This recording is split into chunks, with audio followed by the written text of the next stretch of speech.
Hey guys, what's up? Thanks for watching Lloyd Living. My name is Evan, and today we're talking about cameras.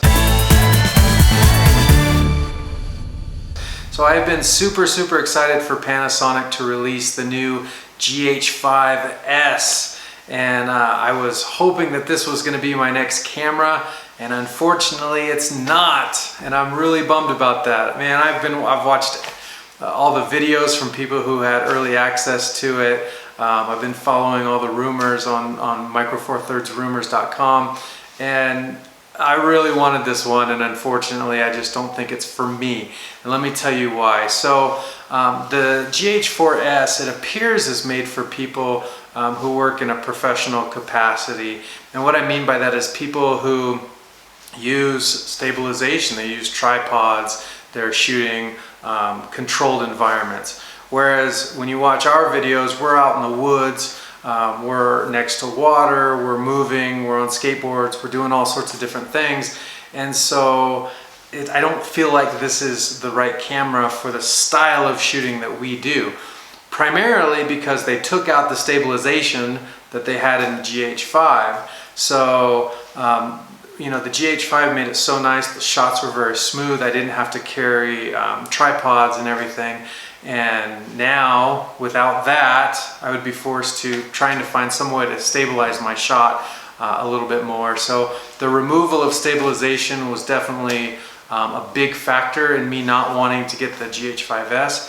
The other big factor was they didn't fix the autofocus. They said they made improvements to it, but if you look at what users are saying, people have had their hands on the camera, they'll tell you that the autofocus is essentially the same.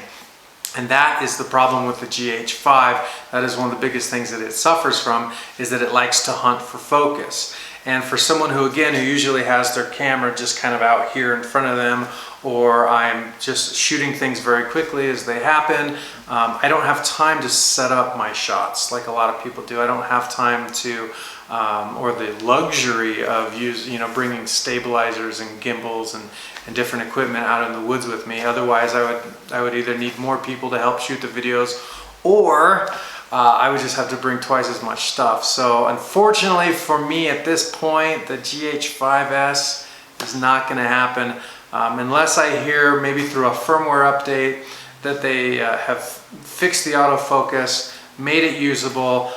It's not going to be something that I can get behind. I could even live without the stabilization, but without the increased improvement in autofocus, fortunately I'm out. So Panasonic, I hope you have a lot of success with this camera. Unfortunately for the YouTube content makers, I just don't know if it's the right fit for us. But that's not to say that it won't. I have, just so you know, I have had every GH camera that Panasonic has made. They were the first people to do autofocus. They were the first people to do no limits when you record. So a lot of cameras will have a time limit with how long you can record. Panasonic got away with that.